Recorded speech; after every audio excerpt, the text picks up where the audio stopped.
بسم اللہ الرحمن الرحیم۔ السلام علیکم۔ آپ کو ہمارے چینل علم کے موتی میں خوش آمدید۔ آپ ہم نے شکوہ کی تشریح کی اور اس کے بعد اب ہم جواب شکوہ کی تشریح کر رہے ہیں۔ امید ہے کہ آپ لوگوں نے سنی ہوگی۔ اگر آپ کو پسند آئی ہے تو اس کو لائک کریں، سبسکرائب کریں، اور اگر آپ کو کسی چیز پہ کچھ اعتراض ہوا ہے یا اگر آپ کسی اور شعر کی کچھ زیادہ وضاحت چاہتے ہیں تو کمنٹس باکس میں لکھیں۔ اس کے علاوہ اگر آپ کو کسی اور نظم کی تشریح چاہیے، آپ کسی بھی نظم کو سمجھنا چاہتے ہیں یا اس کو آسان زبان میں چاہتے ہیں کہ اس کی وضاحت کر دی جائے تو وہ بھی ہمیں بتائیں، ہم آپ کے لیے کر دیں گے انشاءاللہ۔ جواب شکوہ کی تشریح جاری ہے۔ ہم 9 بندوں کی تشریح کر چکے ہیں۔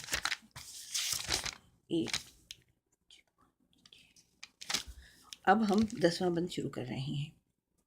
اس میں اللہ تعالیٰ بزبان شاعر جواب دے رہے ہیں مسلمانوں کو، امت مسلمہ کو۔ جن کو آتا نہیں دنیا میں کوئی فن تم ہو، نہیں جس قوم کو پروائے نشیمن تم ہو، بجلیاں جس میں ہو آسودہ وہ خرمن تم ہو، بیچ کھاتے ہیں جو اسلاف کے مدفن تم ہو نکو نام جو قبروں کی تجارت کر کے، کیا نہ بیچو گے جو مل جائیں صنم پتھر کے۔ شاعر کہہ رہا ہے بزبان اللہ تعالیٰ کہ اللہ تعالیٰ اب کہہ رہے ہیں مسلمانوں سے، امت مسلمہ سے، اب تو تم وہ مسلمان قوم ہو گئے ہو، وہ قوم ہو گئے جس کو دنیا میں کچھ نہیں آتا، جو ہر دربار پہ بھکاریوں کی طرح جا پڑتے ہو۔ تم کبھی اس سے اپنے لیے سوال کرتے ہو، کبھی اس سے اپنے لیے مدد کی درخواست کرتے ہو۔ تم تو وہ لوگ ہو گئے ہو، تم تو وہ تھے جس نے دنیا میں حکومت کی تھی، لیکن اب تمہارا یہ حال ہے کہ تم رانتِ درگاہ ہو، سوالی ہو، لوگوں سے اپنے لیے اپنی بقا کے لیے سوال کے طلبگار رہے ہوتے ہو ہمیشہ۔ تم وہ قوم ہو جس کو اپنی نشیمن کی، جیسے پرندہ جو ہوتا ہے وہ اپنی نشیمن کی بہت پرواہ کرتا ہے، اس کی دیکھ بھال کرتا ہے، اس میں کسی اور پرندے کو آنے نہیں دیتا، مگر تم تو ایسے ہو گئے ہو جس کو اپنی نشیمن کی، اپنے گھر کی کوئی پرواہ نہیں ہے، جس کو اپنے گھر کی یعنی امت مسلمہ کی بقا کا اور اس کو عروج دینے کا اور ترقی دینے کا کوئی خیال نہیں ہے۔ بجلیاں جس میں ہو آسودہ وہ خرمن تم ہو، آسودہ مانے آرام سے رہیں، خرمن مانے وہ جگہ جہاں غلہ اکٹھا کیا جاتا ہو، جب غلے کی کٹائی کی جاتی ہے چاول کی، گندم کی، کسی بھی اناج کی، تو پھر اس کو خرمن میں اکٹھا کر کے رکھ دیا جاتا ہے اور پھر اس وہاں سے وقت ضرورت نکال کر بیچا جاتا ہے۔ تو اگر خرمن میں جہاں غلہ موجود ہو اور بجلی آ جائے، گر جائے وہاں، یا اس کے اندر بجلی یا چنگاری موجود ہو، تو وہ کیا کرے گی؟ وہ پورے غلے کو جلا کر ختم کر دے گی، آپ کے ذخیرے کو، جو آپ کے بقا کا دار و مدار ہے جس کے اوپر، اس کو ختم کر دے گی۔ تو کہتے ہیں تو امت مسلمہ تو وہ ہو گئی ہے جس کے اندر غدار خود ہی بیٹھے ہوئے ہیں، جو اپنے آشیانے کو خود جلا کر تباہ کر برباد کرنے کے خود ہی در پہ ہیں۔ تو اس کو کون بچائے گا؟ کون اس کو بچا سکتا ہے جس کے اندر خود غدار موجود ہوں اور خود ہی اپنے آشیانے کو تباہ کرنے کے لیے ہر وقت تیار ہوں۔ بیچ کھاتے ہیں جو اسلاف کے مدفن تم ہو، تم لوگ تو ایسے ہو جنہوں نے اللہ کے بڑے بڑے جو ولی ہیں ان کی مزاروں کو اپنی عبادت گاہ بنا لیا ہے، وہاں پر لوگوں سے چندے اکٹھے کرتے ہو، وہاں پر جو لوگ آتے ہیں ان سے نذرانے وصول کرتے ہو اور ان کے اوپر جیتے ہو۔ تو تم نے تو اپنے اسلاف کے دفینے جو ہیں، مدفن جو ہیں، قبریں بھی بیچ ڈالی ہیں۔ تم کیسے لوگ ہو گئے ہو نکو نام جو قبروں کی تجارت کر کے، اور صرف قبروں کی تجارت ہی ہے کہ لوگ اس پر جو بھی آئے اس سے چندہ اکٹھا کیا جائے، اس سے نذرانے مانگے جائیں، پھر ان نذرانوں سے اپنی زندگی چلائی جائے۔ تو کہتے ہیں تم تو قبروں کی تجارت کر رہے ہو۔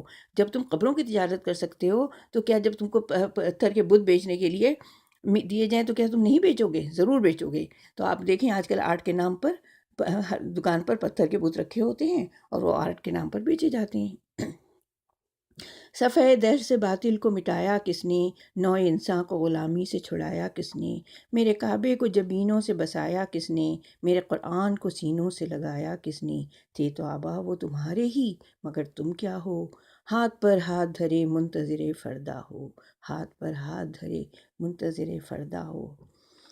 شاعر کا کہنا ہے بزبان ربی، صفحہ دہر سے، دنیا کے صفحے سے باطل کو مٹائے کس نے۔ ہم مانتے ہیں کہ صفحہ دہر سے باطل کو امت مسلمہ نے مٹایا، نو انسان کو غلامی سے بھی چھڑایا، میرے کعبے کو جبینوں سے بھی بسایا، میرے قرآن کو بھی سینوں سے لگایا، مگر وہ تم نہیں تھے، وہ تمہارے آبا تھے، آبا و اجداد تھے۔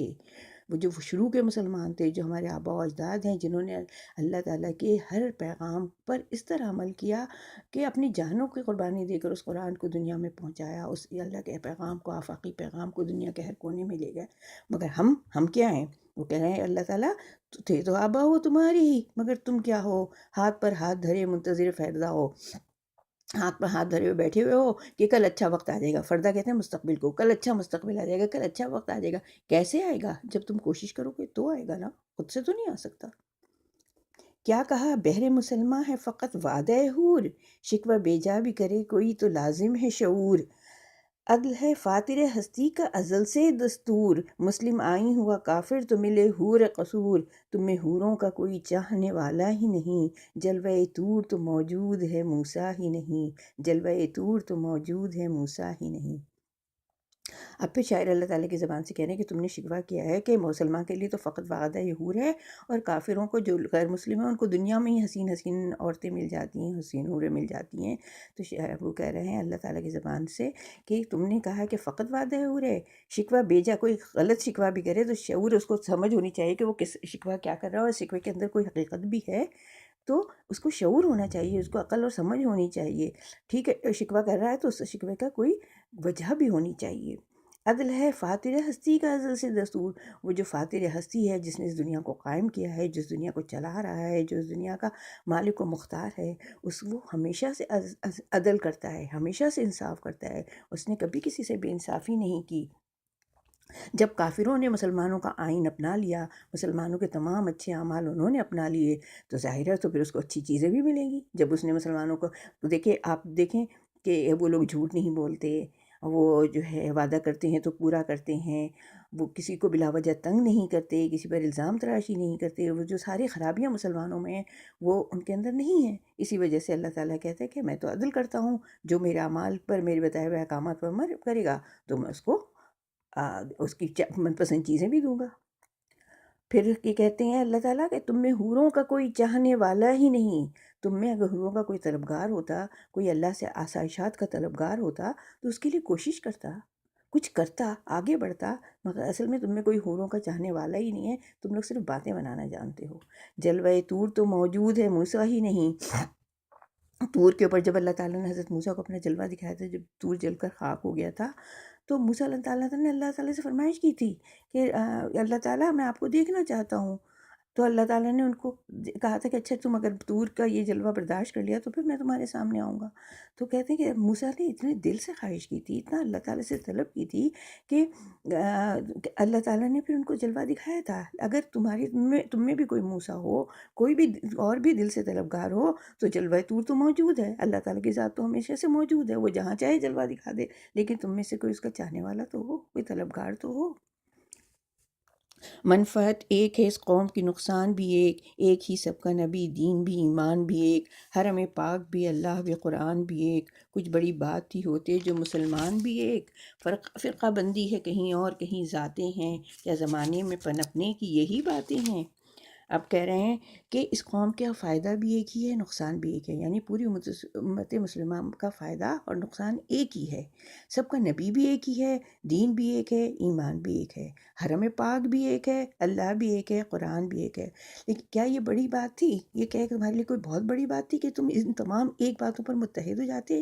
کچھ بڑی بات ہی ہوتی جو مسلمان بھی ایک مسلمان اسی ایک اللہ واحد کے نام پر، اسی حرم واحد کے نام پر، اسی قرآن واحد کے نام پر اکٹھے ہو جاتے؟ نہیں، فرقہ بندی ہے کہیں اور کہیں ذاتیں، ہم فرقوں میں تفرقوں میں بٹ گئے ہیں، ہم ذاتوں اور ملکوں میں بٹ گئے ہیں، فلاں ملک ہے تو وہ ہمارا ساتھی نہیں ہے، فلاں جو فرقہ جو ہے وہ صحیح نہیں ہے، فلاں فرقہ غلط ہے، فلاں ذات ٹھیک نہیں ہے، فلاں ذات ٹھیک نہیں۔ ہم تو ذاتوں میں اور تفرقوں میں اور اتنا زیادہ اپنے آپس کے مسائل میں الجھ گئے ہیں کہ ہم تو امت مسلمہ واحد امہ کے طور پر رہے ہی نہیں ہیں۔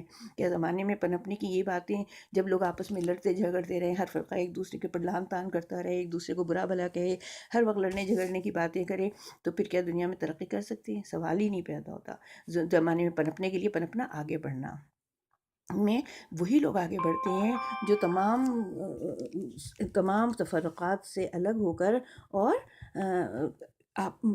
آگے بڑھتے ہیں، متحد ہو کر آگے بڑھتے ہیں۔ لیکن جب لوگ متحد نہیں ہوں گے تو پھر وہ آگے بڑھ ہی نہیں سکتے۔